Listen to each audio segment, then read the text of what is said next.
We're back. Another week. Getting closer, feeling closer, living our best lives. You said it.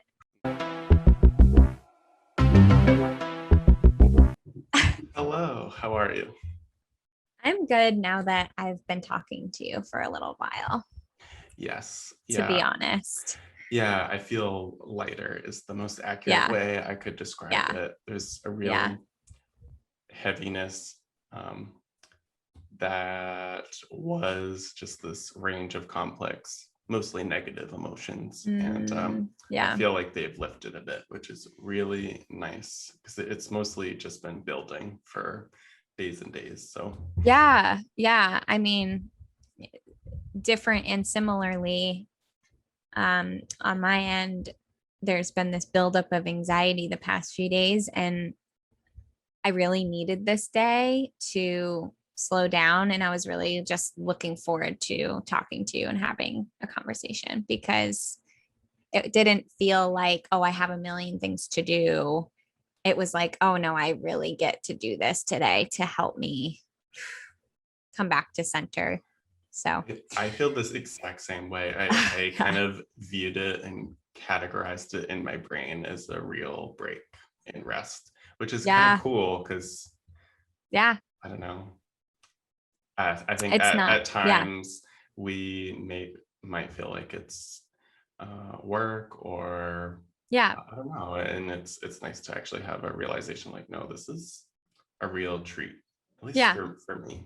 yeah, me too. I mean, its effect on me in the day differs from week to week, but I think this week it just feels really needed and need to slow down. That keeps coming up. I have to say, you said that uh, a long time yeah, ago, and it yeah, came up with the setting boundaries. It's come up yeah.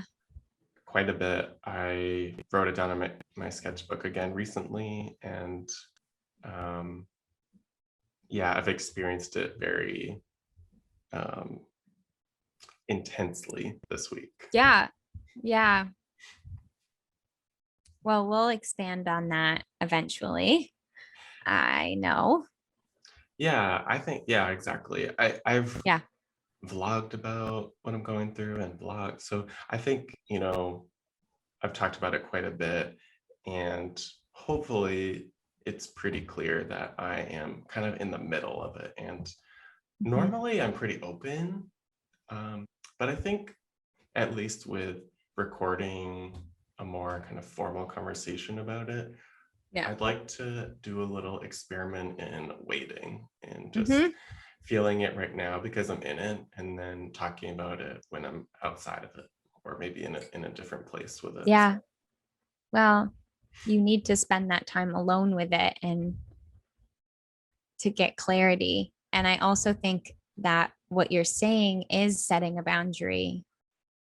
That's self love for yourself to say, I don't really think I have the words for this. And I want the words to be very clear and concise and how I'm really wanting to expand on this. You want it to just feel like it's ready for the world. So I understand that. But you're also, yeah, you're taking care of your emotions. And I really appreciate that. Honor it. Yeah, thank you. Yeah. I One thing I experienced this past week is a little bit of a desire to be more present online, and I was kind of thinking about what I wanted to share, what I had to share.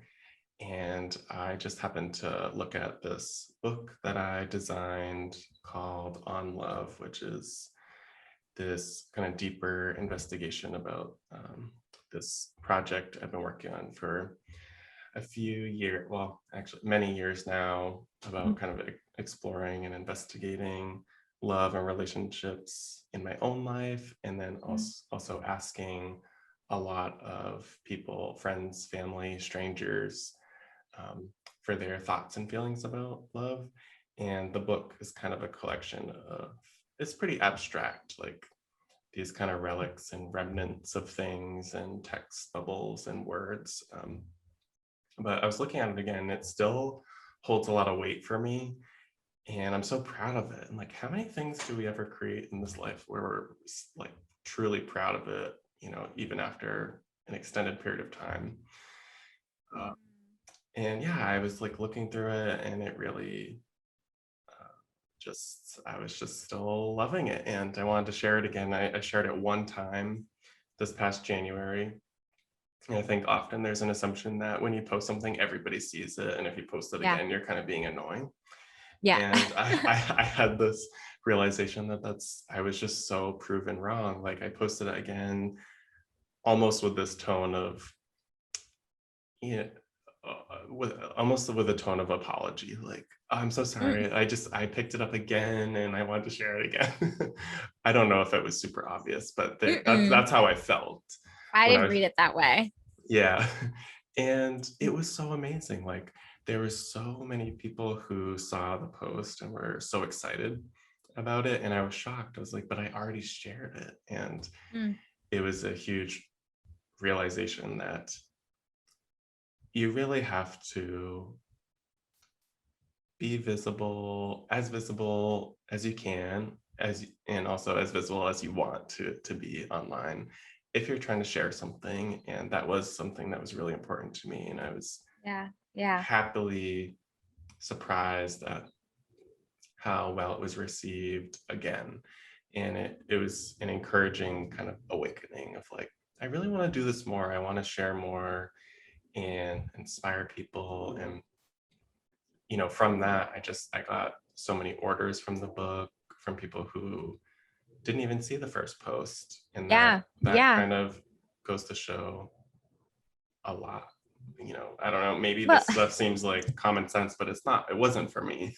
well, I think what we're always trying to figure out and what we've talked about a lot in the beginning of starting even just this Patreon is like the ins and outs of Instagram and like our love-hate relationship for it. And like how when we feel like we're in a good season where we can share and engage and be with the people online versus like I want to hide and not really put myself out there and get criticism or whatever it is or feel judged. Like it's all in our own perception. But I think that what you're saying is you already posted this and you're reposting it. And I've seen a lot of artists, I will have to say that I've seen a lot of artists that I follow on Instagram who are like, they have a lot of followers. They're reposting a lot of things they've done over the course of the years because I think this is a really good reflective time where we're living in, where we're re-entering into the world again, and we're kind of looking back throughout the decades of our work, and Yeah.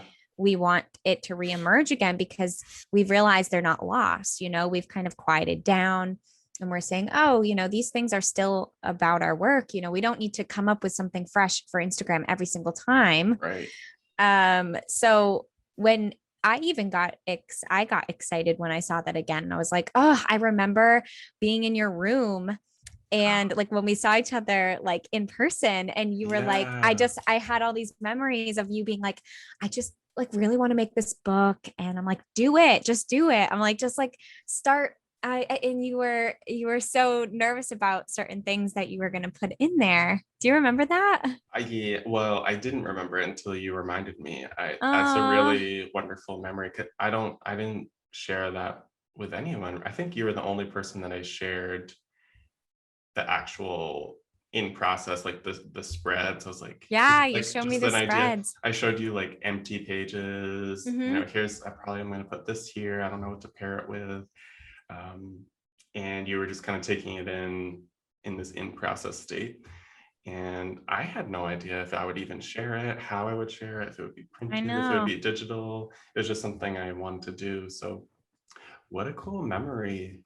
Yeah, I loved that's what happened when you reposted it. That's what happened to me. I remember just being in your room and being like, why don't you just photocopy random things, photocopy objects and pieces of random subscribe, just of your journal. And I just remember talking about it so intimately with you in your room and like before it was even born. So it was a nice memory for me. And that is probably no one else was having that memory with it, but you got something out of it anyways, is the point. And Yeah, I'm so yeah, curious how people are even absorbing the content. Like, I did get quite a few orders on it, and it speaks volumes to me because so much of it, probably 90% of it is autobiographical, like all these little relics of things. And right. it's a lot of Yeah. it is even kind of in order of my life too. And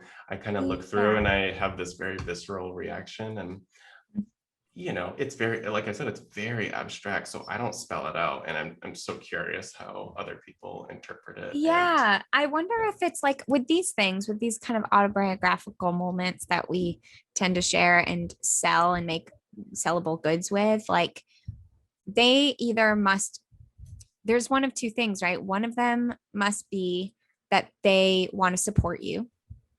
Mhm. And this is a way that they can to have a Yeah. piece of your work, to have something of your work and say, oh, this is kind of like buying a painting from you that's in a book.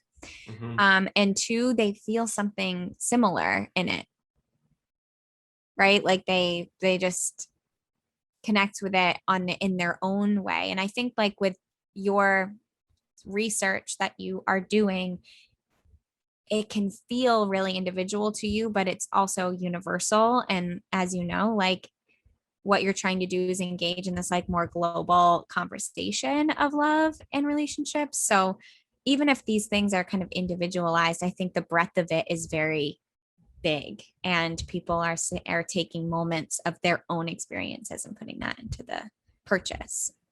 Thank you for saying that. I think Mm.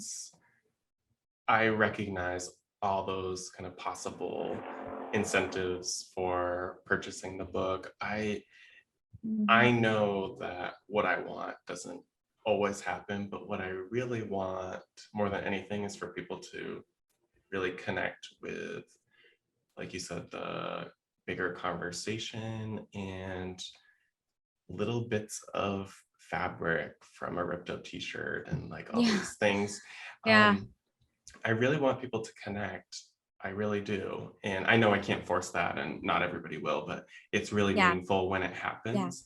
And I know if I try and put myself in their shoes, and even if you put out a book like this is kind of my exploration of love, I would Mhm. be so, I'm like, love is something I've always been really interested in, and Mhm. to witness and experience someone else's perspective on it, I'm just so curious. So that's kind of my ideal like Mhm. customer or viewer, Yeah. is Yeah. someone who's Yeah. really curious about this stuff also. um, I was listening to this really quick, I think it was on Instagram Reels, a little like artist, like a little artist talk. And I was listening to Yeah. this artist talk about his work, and there was a lot of autobiographical stuff, like clothing. And um, he said something that I've been thinking about nonstop, which is he said, I don't want to be overly sentimental with my work. And then he kind of continued on and described why and how he wanted it to connect with more people and be more relatable to more people. And I couldn't disagree more. I'm like, why can't we be overly sentimental? Why?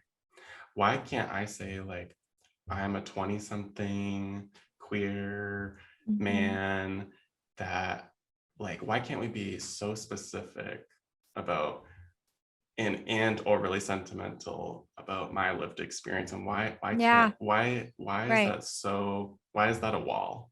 Why can't you look at it Yeah. and Yeah. feel emotion and feel empathy and feel, um why is that like, oh no, I can't relate because it's really sentimental, it's like really gay. Like, the most beautiful thing that I've experienced with learning about love, researching love, experiencing love is that the stories are all very similar and the experience feels very much the same. So I am going to continue to be overly sentimental and very proud of it.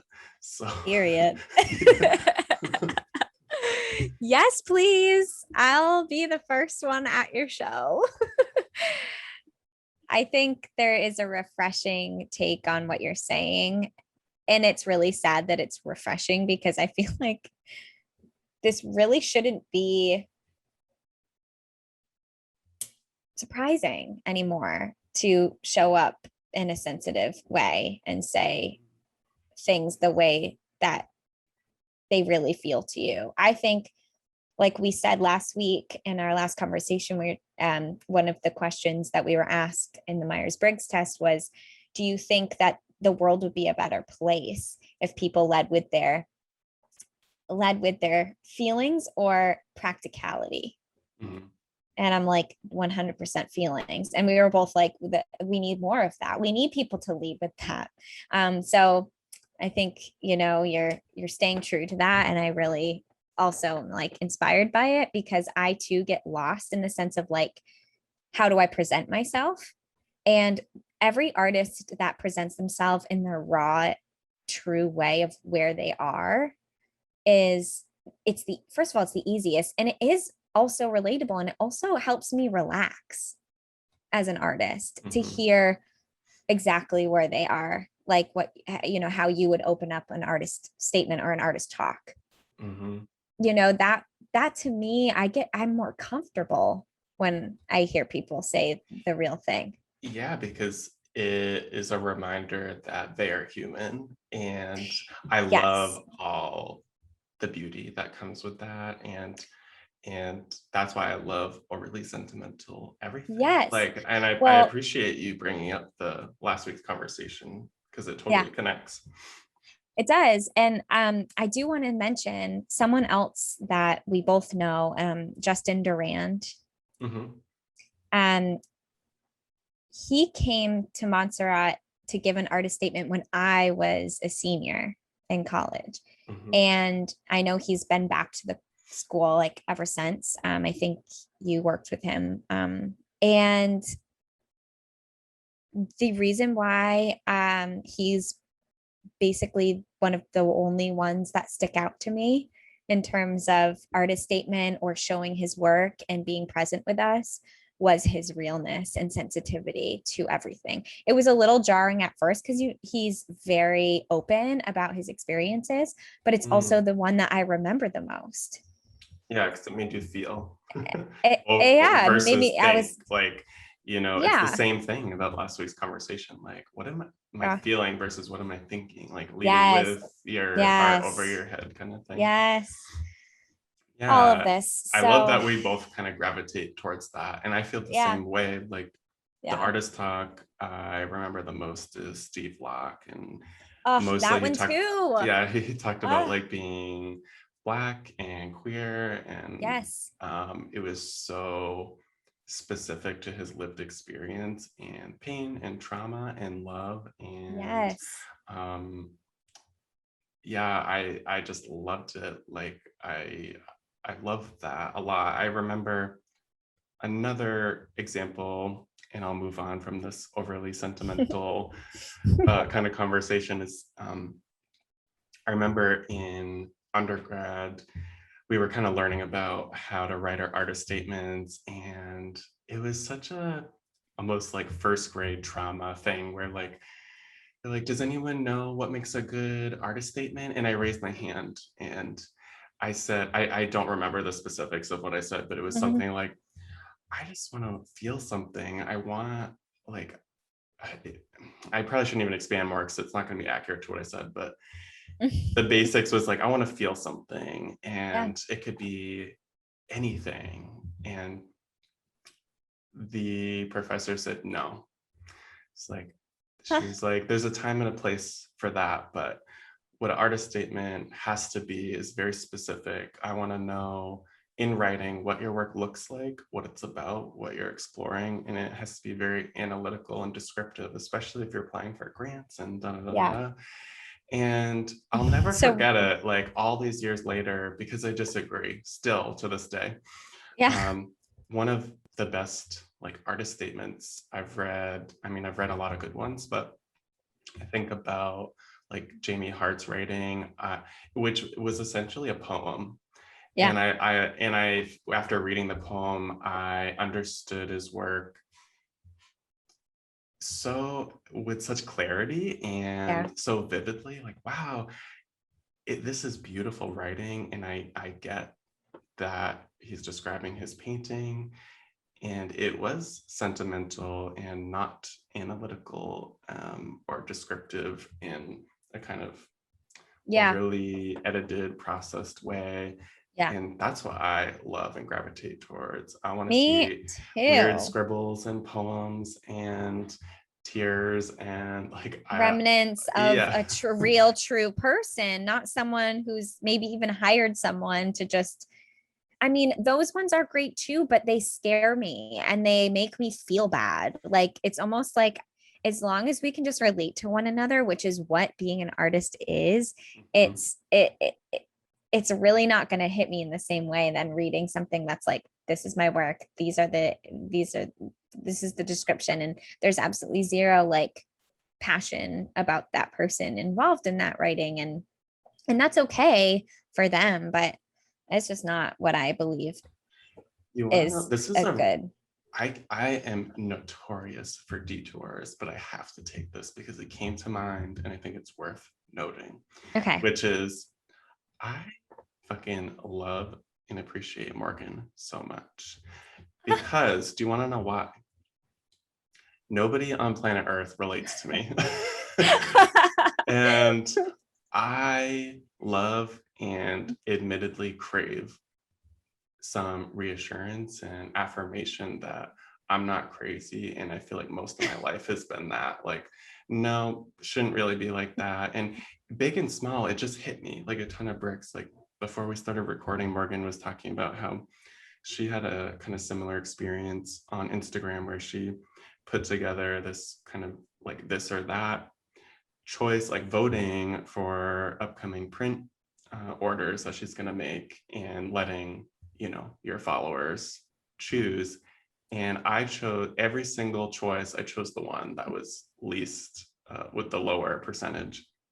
And I just feel like I would make this joke all the time at my last job at Montserrat, and people would laugh every time, where the director of development or whatever would be like, oh, Kevin, do you know any good artists? I need to show some like trustees, some really good artists. And I would always say, you probably don't want to ask me because the art that most people like isn't the art that I like. And he would laugh like, oh my God, that's not true. I'm like, it is. Like most of what I really enjoy and love and appreciate is the minority. It is. Yeah. And I Yeah. think about last week's conversation where my personality trait was like the lowest, like very few people fall under whatever. It was Yeah. INFJA, which Yeah. is like no one is that apparently. It's the most rare combination that there is in the 16 personalities. So I constantly feel like I am alone, and Morgan constantly reminds me that I'm not. So I really appreciate that. Well, in my INFP, it also said that it is a rare form as well. And oftentimes, a mediator like me can feel alone because no one can really understand the uniqueness that I have in the world, but you get it and you've picked up on it for since the beginning of time. Mhm. And yeah, so we just see each other. And it's also something that we can't really describe. It's like that's what this whole project is for. It's like basically a let's break down the reasons why we're seen and why we love each other. And and that's just another way. And yeah, thanks for saying that. I don't really know what to say because it's so sweet. I think too with I'm this getting with this shy. I think with this project too, like at least for me, one of my something that I was possibly maybe looking forward to is like, is there anyone else out there like us? Like Is there anyone else out it there? was kind of like that, like, are you out there? Like, can you relate? Like, I just yeah, it's interesting to hear you say like that's part of your personality trait too, is like this feeling Yeah. of sometimes Yeah. feeling alone. It's like there's a real opportunity here with continuing to talk about how we feel about certain things and having it be heard by people Yeah. who maybe would agree or have more input and thoughts to contribute. I love that potential that exists there in this very new project of ours. Me too. It's open.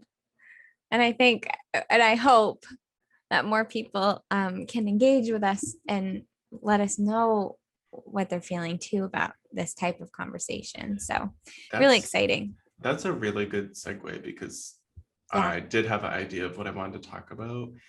And I know. I like the idea of leading with an invitation.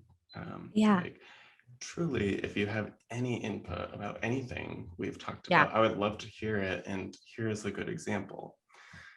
When I posted like kind of the reminder about the On Love book, I got a lot of messages, people saying that they ordered or they're really excited about it or proud of me. And others talked about that they were thinking about love right now and were leading with a more questions than answers and yeah. a lot of curiosity about love and relationships. And I was having so many wonderful conversations. And I would love for that to happen on Patreon too. Like, hey, I've been thinking about love and here are my thoughts. And Morgan and I will probably both end up replying to you. Like, I love these conversations. But there's one in particular I'm thinking about with someone who was asking me, or just rather was telling me that he felt confused about moments where he thought he was in love and realized later that he wasn't, or Yeah. just trying to kind of discern between actual love or confusion about wanting kind of clarity about what love is essentially. And I think when you reach a certain age and you've had a few relationships or connections, um, of instances of romance, I'll say, you start to Mhm. look back and reflect on certain relationships where maybe you said, I love you to someone. And maybe in that moment you really meant it and felt it. And then years later, I thought, like, I don't actually think that was love. I think two partners later, that was real love. Right, And you right. start to think about kind of figuring out what it's actually supposed to look like and feel like. So we had a really wonderful conversation that I was kind of hoping to continue today. Yay. I mean, how much time do we have? I know we like, I think this will be one where we'll have to revisit. Yeah. We'll like just hit like this that yeah, we'll just hit the beginning of it. But Yeah. like, yeah, we have other conversations to do. Um, but honestly, really, like, how much time do we have? Because I forgot. um, we an hour in will be 2:50, and we're at 2:20. Oh, right, you're 3 hours ahead. 5:50. Okay. Yeah, yeah. Okay. Yeah. Just so everyone is a this is a reminder that Kevin and I live on opposite sides of the coast. Um, okay. Cool. Well, yeah, I just need to make sure I have enough time between the things tonight that I have responsibilities to. But I cannot wait to dive into this because um I we were talking about this before we started recording, and Kevin came up with these amazing questions surrounding this conversation he had that was bred from his post about his project on love. And as he was presenting me with some of these questions, I started to get a little anxious, like, how am I supposed to know these right away? And I do want to also just remind everyone and preface that this conversation is like our first reaction. It's our process conversation. It's a conversation to visit some of these things and ask more questions about it and be curious to it. And I think it's just best to say that because we might say something that in a week we feel differently and we say, oh, I actually remember this instead of that. Or yeah, you know what I'm trying to say. Yeah, exactly. And this is another thing that I'm notorious for, which is most of the questions I ask or think about, I have no idea how Oh, I would respond to my own questions. uh, And I would say most, if not all, the questions I wrote out, I don't really know the answer to. So this conversation, even though I sort of pre-planned and wrote out, like I will be on the journey of discovery in the moment with Morgan. So yeah, yay. real time kind of Cool. curiosity. And yeah. So I'm excited to get into it. So this conversation that was bred from this post, what did that look like for you, and what did it lead to, these thoughts No, and ideas? I wrote out a lot of questions, and I know for a fact there are more than we'll be able to get to today. And actually, honestly, we could do a whole hour-long conversation just talking about one question. So Yeah. as you were just talking now, I was trying to think about how I might kind of curate this into something more focused. And one thing that came up in this conversation I had on Instagram was confusion about what love is and what love should look like and how we learn about it. Mm, And I wanted to read just a little something that I wrote.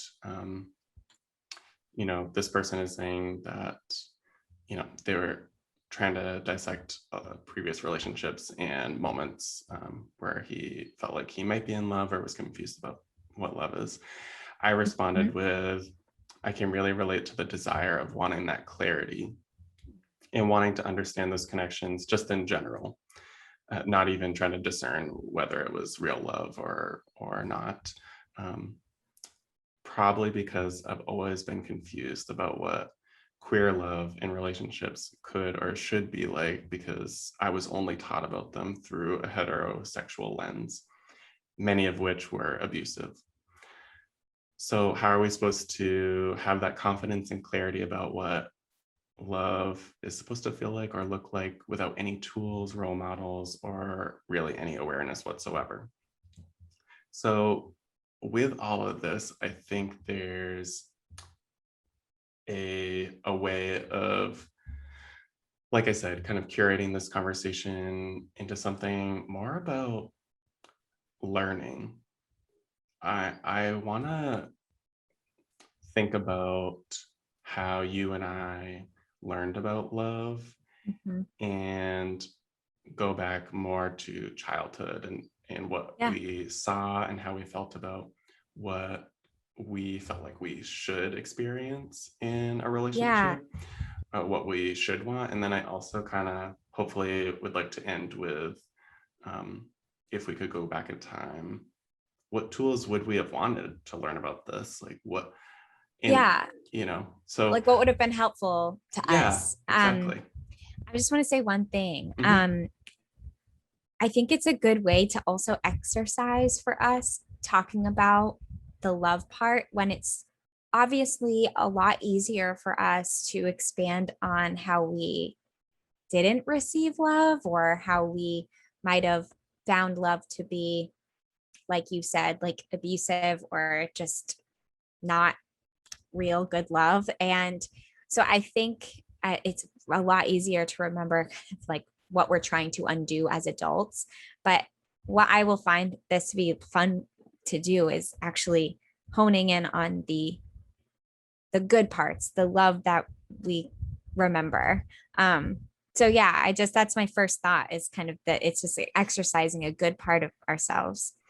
Yeah, it totally, that's a wonderful Yeah. reminder. I always, even if I go to a place, a dark place, how, interpret that however you want. I would Yeah. like to always think that I end with like, how could, what's a way, how do we improve this? How do we fix it? Like, what about kids growing up now? Like, if we could be Yeah. teachers, Yes. yeah, you know where I'm going. Yes. So, Yeah, I do. Okay. So, um, what's the question? What's the first question?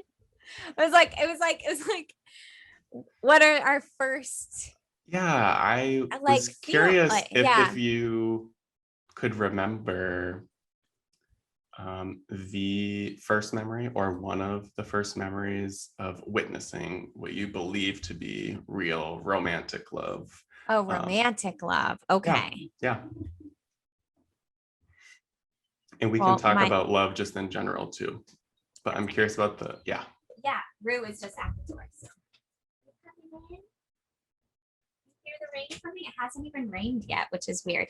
Anyways, my first, honestly, this is gonna be maybe shocking, but I think it was with girls before boys. Mm-hmm. And I think, when you're young, you tend to gravitate towards what you might need, like a tenderness or like a understanding. And I think being a girl, like you want to be understood by, and when you're young, it was harder for me to like have crushes on boys. Like I had developed a little bit later. Um, and I found myself not understanding that I could actually have crushes on both, and that's okay. Right. Mm-hmm. Where I know we're really kind of talking about the good stuff, but like where we grew up and when we grew up, there was no conversation surrounding bisexuality when you're a child. So, Right. so I think my first like feeling of romance was um my cat. No. There's like, I'm It, right here. it was like, I don't know what you're talking about. Was with I was really young. I don't even know who they are. I don't know what their name is anymore. We used to go to these like reunions, these family reunions. And they weren't family, but they were friends of the family who used to live in an old family house. So we would go visit this house yearly with my entire family, and all of the kids would play, and like all the adults would whatever. So we would just always start playing. And there was one scenario. I was really young. I mean, this is probably the youngest memory of me feeling like a sensation of like tingling of some sort. And we were playing house, like a general, this is so generalized, like, but it was when we were playing house, and you play this and I play this. And I just remember like having a crush on this girl that I was playing house with, and I was the dad in like this like scenario. And I would like Mm-hmm. come home and like I'm like playing out this fantasy that wasn't happening in my world at the time. um but it was probably my first like romantic tinge. And Hmm. I don't know where they are in life anymore, this person. It was just playing house. That's so interesting. Like, this is what I love about this whole thing is like, of course, like I preface with this is like I didn't really think about my answers too much. This is when I thought maybe I would talk about a particular thing, but of course, like hearing Morgan's response makes me remember some other stuff. And so now it's like, I don't know, I'm interpreting my own question in a new way, which Mm. is really cool and wonderful. Um, I have to say that like I totally agree that we kind of seek out the things we need and think we want. And I gotta say, it was as like a closeted person until I was almost 19. It was so fucking easy to have crushes on girls. Like when I was 4, 5, 6, like oh my god, I was like obsessed with girls, and I Yeah. thought that meant that I had a crush on them or was in love with Yeah. them or whatever. Yeah. Because it's so easy. It's like that tenderness and warmth, and they're like I was like, I have they're nothing in common with the boys. Yeah, they're also so cute and like open and more sensitive. And I think like little Yeah. boys are raised to be these like bruisers. And when they have this, like, which is so sad, but like when they have this, like, any sensitivity at all, it was frowned upon. Now I think it's getting so much better. But Yeah. yeah, so like obviously you were probably like, oh, these girls are so nice and I like them because they're just like me. And you were like that from the get-go, which is amazing. Yeah, and that's probably my earliest memory of like from my own point of view, like thinking and feeling as like a young human being. Um, Yeah. of course, there's a lot more to dig in there about, I know.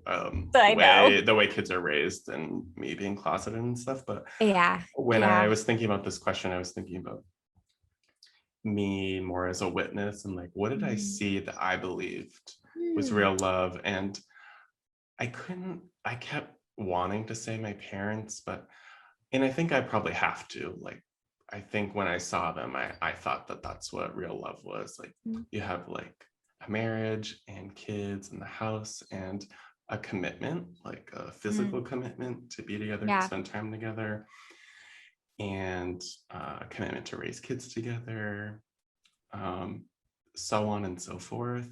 Mm. And I think that's where some problems came in again as a closeted person, because I saw a man and a woman. And Yeah. then, of course, I saw a lot of other things, like abuse, I mentioned. And that's when you're a kid and you start questioning, like, you even when you're little, it's not right. So Yes. you can Yeah. discern, like, okay, real love isn't supposed to be that. Yeah, of Um, course. and it kind of, as much as it's good to have a sense of reality, to be grounded in it, it does cause some confusion, like, you know not knowing what's going to happen. I was a kid, I think I was 9 or 8 when my mom got a restraining order on my dad, and that was so confusing to me. Like, now what is real love supposed to be? Like, Yes. how do you survive that Yes. Right. when you don't see each other? Yeah. And they did end Oof. up getting back together, so more confusion. But without diving too much into it there, like, I think an early memory was that. And also, I gotta say, like, what I was seeing in Disney movies and books, and it was always, a part of me still to this day, as someone who's like almost 30 years old, Mhm. still fantasizes about this like prince and princess thing. And I always fucking wanted to be that princess. Like, I wanted to be swept off my feet. Yeah. And that was probably the best earliest memory of like witnessing something that I thought I wanted.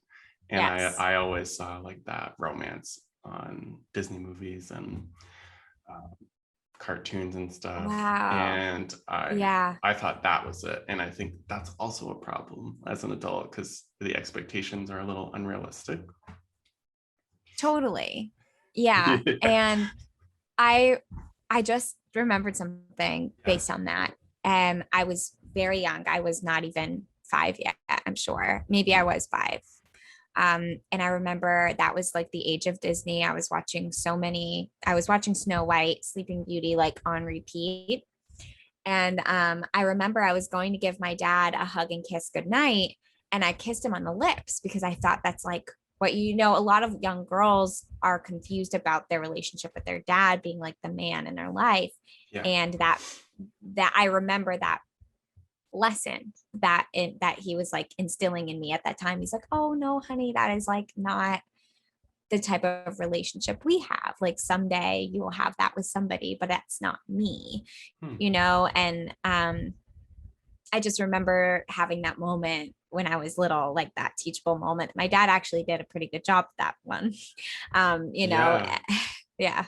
That's really uh, fascinating, because that's like pretty much the core of what I wanted to dig in today, is like how we learn yeah. about love. Specifically, love is too big of a topic, but so I wanted to be specific about romantic love. And that is like Yeah. such a specific memory of like, no, this is what you will do with someone else someday. Like, Yeah. it's like Yeah. very, keep saying specific, it's just such a Yeah. specific set of language to Yeah. help you understand what you should be doing. And then I'm Yeah. assuming, took from that experience like a certain level of understanding, like, oh, okay, I get it. Yeah, like a little bit. I do remember being confused and also hurt and feeling like rejected by him. Mm, And that was like painful in that moment. But, mm, I think he gave me love in that moment so that I didn't feel super rejected. But I do feel like, I remember feeling embarrassed. Like, I was taking like this risk because like I was pretending I was a princess in that Right. moment, right?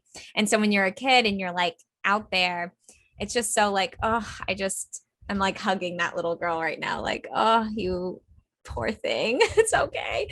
But also my dad holds a lot of different personalities. I think he struggles with like split personality disorder. He has a lot of like, he had a lot of rage and also a lot of love to him. So for me growing up, it was very confusing to understand what love was with my mother because he would, Mm. I mean, he's very confusing. I remember one time the way he was expressing love. I was in the car. It was really scary. I mean, they were basically, my parents were in a fight. And I know we're trying to think about like the good parts. This is what I mean. Like, it's like we always diverge back. But there was this a moment that they were both in traffic. And my dad, he had these really like bursts of manic episodes, I would say. And he was trying to express to my mom how much he loved her. So by doing that, he got out of the vehicle and like screamed it and like Oh. shouted it to the rooftops. And I'm like, we're all embarrassed. Please stop doing this. And my mom's meanwhile getting angry at that. So Oh. like I'm developing this like understanding that if you shout from the rooftops, that's embarrassing. And Oh. also there was this unhealthy thing going on. It was more of like a fight and he was trying to like prove his love back to her. Mhm. So I don't really know what that is for me yet, but I know there's something that I've taken from that and it's affected me in my world today. Yeah, I mean, I wasn't there and I didn't really experience anything quite like that. I think mostly with my parents, I saw a lot of indifference.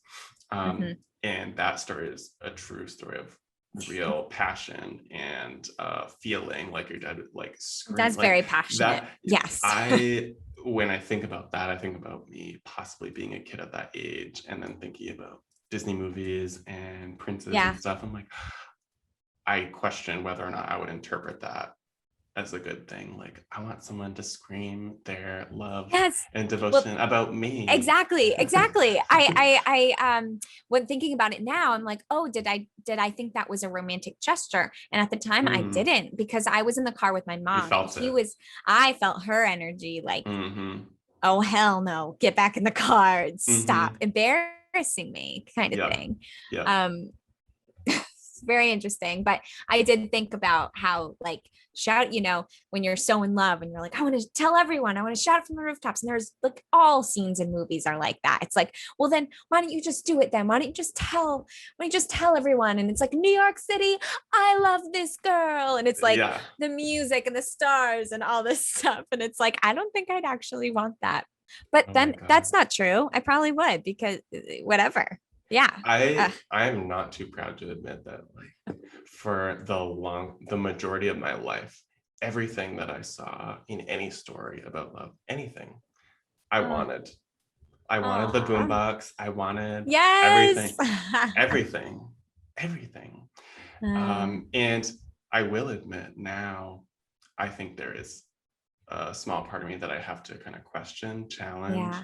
and undo a little bit of those expectations.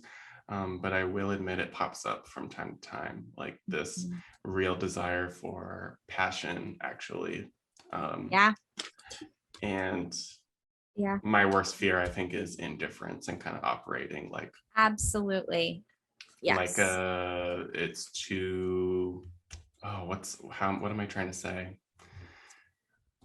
Well, Complacent. it's complacent and there's this form of abandonment with that because you're kind of one foot in, one foot out. Hmm. I'm going to be here for this, and this, but I'm not going to be here for that. And it's okay. Well, there's a confusion about that. And you can absolutely just end up feeling alone in moments where that love isn't wholehearted. Yeah, yeah, there's a lot to unpack there Yeah, for sure. lots to unpack. Yeah, I think I wanted to ask about Mhm. the learning, and I wonder if you could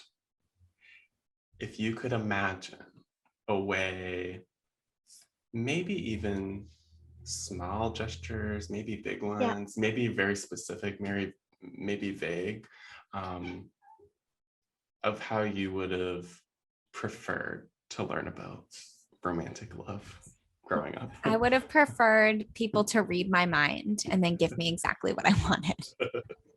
I still do. No, like back in the day, like what, how early are we talking? I don't really know. I don't really know. Yeah. Or how, so yeah,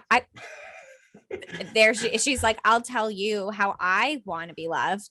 And She literally, did you see her? She was like, yeah, that was like a rainbow. Um, so I always wanted to be made feel, I wanted to feel special.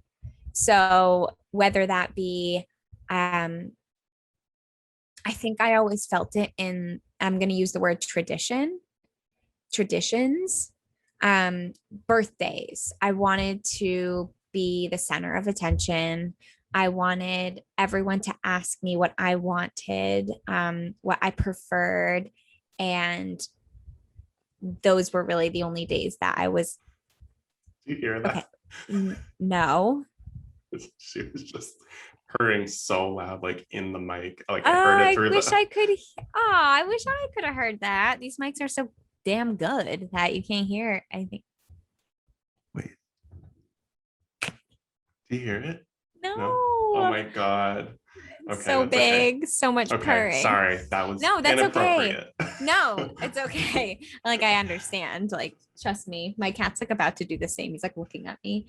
I think yeah, I think I just wanted to be felt like I wanted to feel special. So I wanted the flowers and I wanted the small like gestures of like so romantically like if I was like alone or if I was like a teenager and I was in my bedroom like I'd hoped for like the rock hitting my window and like if I was sad like they would know and they would show up for me in those moments, my moments of my like lowest loneliest saddest Yeah, emo points of my young yeah. childhood. Like I'd hope for gestures. gestures like Yeah.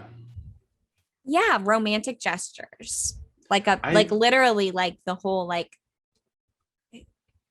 dinner, yeah. eh, flowers, You know something. poems, a Oh my song. god. Yeah. You Send know, me a song. I'm that's what done. I was just gonna say. Like music, Devin and I always Yes. kind of we'll be like dying laughing because a song will come on from, late 90s or early 2000s and it's all about love and romance, sometimes like sex or something. And we'll like just be dying laughing. Like, remember when we were like 12 and it's like raining and like you just wanted a single tear to stream down your cheek, like you're just getting over a breakup, but you're like 12 and you haven't even experienced one. Yeah. You're like, but this is what it is. I want this to happen. Hmm. Because the song is in your ear and you want to experience that viscerally. And Yeah. so you'll pretend and you'll put yourself into a fantasy of like this is really happening for me, like Snow Patrol, let's just throw that out there. Hmm. Ugh. Yeah, it's really obvious stuff in a way. Like, of course, we learn about love and relationships through books and TV Yeah, shows books, and TV, yeah, and everything. Yeah, movies and music, entertainment. and Yeah. then of course our lived experience. So, in terms of specifics of like how we can improve this education, it's like it's kind of funny that we learn about everything. We learn about fractions and we learn Mm, about like sex ed and yeah. but nobody ever teaches us how to experience a healthy romantic love. And I wonder why, like, and I think maybe it's just up to the parents. Like, I love that you shared that memory with your dad of Mm, a real like sit down, like, no, this is how you are supposed to experience romantic love. And you're so young, you're just like hurt and embarrassed, but also taking away like, okay, I guess I'm like, closer to yeah, understanding. right. Like, I won't kiss my dad again like that.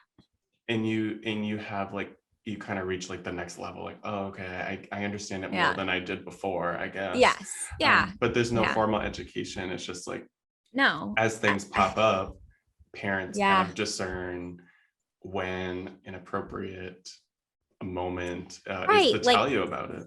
I don't know if there's conversations about that are like, hey, so do you guys want to talk about like if you have any crush? I think like for girls, it's like, do you guys have any crushes on anyone in school? Or but I think that's really more of like a role from a babysitter. I would say that's coming from like someone who's a teenager versus your mom or dad because they are too scared to let go of their children because if There's they an innocence. there's an innocence that they're losing. So I Mhm. think like I just am recalling that babysitter moment, like, hey, let's Yeah. talk about boys. You guys have any crushes? Da, da, da. And like that's yeah, that's coming from someone just slightly older than you. It's those moments are teachable moments through having friendships and just developing that kind Yeah. of bond. Do you think love is unteachable? Like it's just purely, this is a human instinct and love will go on regardless of whether or not we talk about it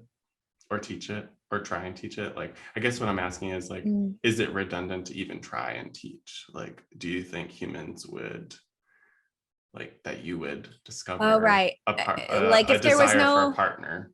okay, so yeah, if there was no language around it and we just like were plopped down on earth, I think our instinct is to love first. I really do. Mm. And I wonder if that's the case, maybe that's why collectively we haven't decided to teach it. That there's an Yeah. assumption that you'll figure it out because it is a part of who we are. Well, and that's why there's still so many questions surrounding it. Like people still wonder if they're making the right decision before they marry somebody. And there's so many questions around like what society has put on us and like put us into these boxes. It's Right. really it's really the world deciding for us. They are teaching us, but just through ways of uh, Yeah, I wonder um, about the world thing, especially like assimilation. specifically Is that the right word? specifically with me growing Yeah. up. I'm like, oh Yeah. my God, like how much of what I believe I want is actually true. Yes. That's Yes. like that's like the Yes. main thing that I'm trying to get at, I think, is like I learned about love and relationships in Yeah. a very specific way, the way I grew Yeah. up with the movies that came out during the time I was like born till Yeah. whenever, and through my parents. And that all came together to formulate what I thought I wanted. And then part of being an adult is undoing some of that, trying to navigate like, is that actually, does that hold true? Do I want a committed monogamous relationship with a woman with kids? Oh, no, I Yeah. don't. I want one with a man. Okay. Um, the reality is, monogamy is a choice. Like, am I just choosing Mhm. monogamy because that's what we are conditioned to Yeah. experience, or is it what I actually want? I've thought about that Mhm. a lot. Like, Oh, me too. um, there's so much as an adult that I think, should kind of unpack and question about how we were taught about Yeah. love and relationships. Yeah. In the goal is not to to the goal is to strengthen your awareness of yourself. At least that's what it is for me. I want to know without a shadow of a doubt what I want. That I Yeah. do I want to get married? Do I want a monogamous relationship? I want to know myself so well and not rely on the conditioning, I guess. Yeah. I think my response to that is that as much as we learn growing up what we do want and in seeing specific moments of time, I think we also learn what we don't want. And Hmm. I think that when you get into a specific age bracket of dating and thinking about your future of more of like a thing, that's what it's more about. What don't I want? Um, Yeah, it would be so magical. Like I just wrote learning by doing. Like, what if yeah. what if there were more? I think that's an obvious thing we could improve on is just putting out more stories. I love that we're in a day and age where we have love stories that are like between non-binary people and like all these beautiful stories about love that, like, I actually am getting chills right now because I wonder if I could have watched those as a kid, if I could have, there would be Mm, more of a choice. Like, oh my God, I see a beautiful relationship between three people. I see yeah. an interracial relationship that isn't like Prince Charming and Cinderella and all these, like, you know, I guess I'm starting to maybe go too big here, but I guess I just think we're on a really wonderful path to telling more stories, which I think that is going to help so many kids. They're going to have 10 different things to consider and question, like, oh, Mm, does that one work for me or do I want that one? And they're not going to know until they try right. things. And like you just said, we learn by Yep. doing. So they'll date a woman and be like, Yeah. I don't know. And then date someone who's non-binary and then date a man, and there won't, in a beautiful world, there wouldn't be so much stigma around trying. Right. I mean, I hope not. I hope that, my children won't have to experience it as much as we did. But Yeah, I think when you were saying all this stuff at first, my reaction was like, oh my gosh, they're going to have so many options. It's going to be more confusing. But I actually think as long as it's visual, like it's up to artists and songwriters and people in the entertainment world, movie filmmakers to just normalize those types of relationships. And I think that we're heading in that direction. But as if I saw this stuff, it was so like taboo to see anything that wasn't heterosexual on right. TV. I But it know. I was what remember I it was, well. yeah, me too. And I remember I was most interested in that though. I was Mhm. like, oh, what's that about? I want to know more about that. And like, then I would feel like I was just doing something bad all the time because I Right. wanted to explore other things. So Yeah. I was like semi closeted from the get go and, Hmm. not discovering my sexuality until further on in my adult life. Because I'm like, Yeah. I'm just discovering all this stuff. Yeah. I totally relate to that. I really do want to reiterate like how magical it is to see all these stories and movies Yeah. coming out. Like I Me remember, I think I too. saw Love, Simon in the movie theater, and I was like sobbing, and not because of the story or anything to do with like the Mm, aesthetics of the movie or the characters. It was like I was just so emotional because I just considered what it would have been like if a movie like that existed when I was like 5 years old. uh, Um, and that's something to look forward to because kids now will have that, and they have the yay. internet and information is so readily available for a lot of people, not everyone, Yeah. but And also this comfortability too, that like that normalizing that you can change your mind about how you feel about somebody else. we Right? can change our mind, people. Yeah. Yeah, we Like can. your sexuality can evolve and change, your Yeah. gender is very complex, your Yeah. everything, oh my God, yes, That's all I have to say about that. we can change our mind. We i think can. i think that's a beautiful way of Yeah. ending this conversation, with the acknowledgement that there's so much I'm dying to talk about and unpack with Mhm. this, but I love that we stayed pretty focused for the most part Yeah. and talked a lot about wonderful, Ugh, beautiful, such good amazing things. Yeah. things. And so much has come out of it for me too. Like I have so many little notes that I'd love to I would just love to continue this next week and continue thinking about our first ideas of love and romantic love and or love that was stemming from family members or Mhm. cousins or the people around us basically and what we fantasize about when we were younger. I think all of this is like really therapeutic in a way because we are really locked into like how we really are now. But um yeah, I think I've discovered a lot in just this conversation. So thank you for opening this up for me. And like I don't think I've ever told anyone the story of my dad like screaming in the street. I so appreciate like the stories that you shared. It, like, I can't even describe to you. It was just, it's exactly what I was curious about. So Thank you for sharing that. Yeah, well, thanks for bringing them out in me, because I often think about that experience I had about playing that like heterosexual role of like man and female with this Hmm. woman, but actually like wanting to be myself in the role, not playing a man. But the only way I knew it was acceptable was to play a man. And like then that was just really deeply confusing for me for years. Right. Of Yeah, course. but that's just those are the experiences in our childhood that like we really push down. And what I appreciate about you and I is that we're like so willing to go all the way in, and like our memories, we can pull memories out of each other so easily and quickly. Like no one Yeah. else can really get me to this point. That actually, I'm not surprised though, because I am I like the most curious person you'll ever meet, and I'll just ask like any question without I love any. it. No, I love it. Oh my gosh. When we have our first guest on, we'll be like, so when did you first feel love? Literally.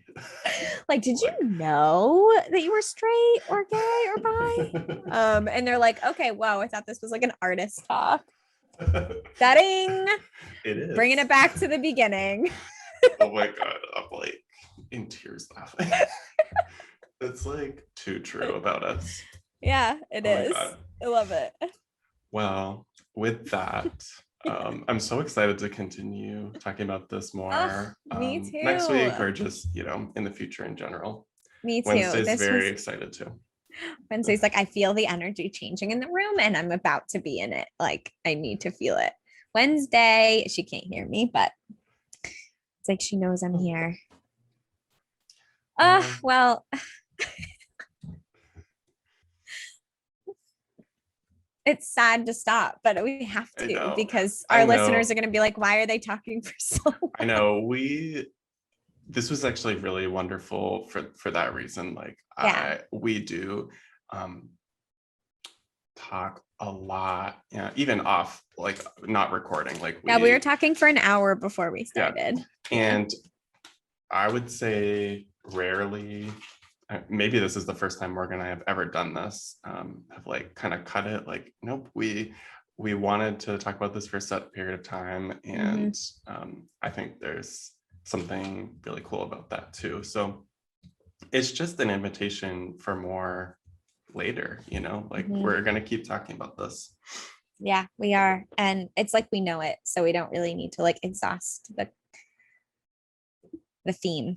Yeah. So Well, anyway, so that said, I'll see you next week. until next week, Until thank next you all for time. listening. Thank you, everyone.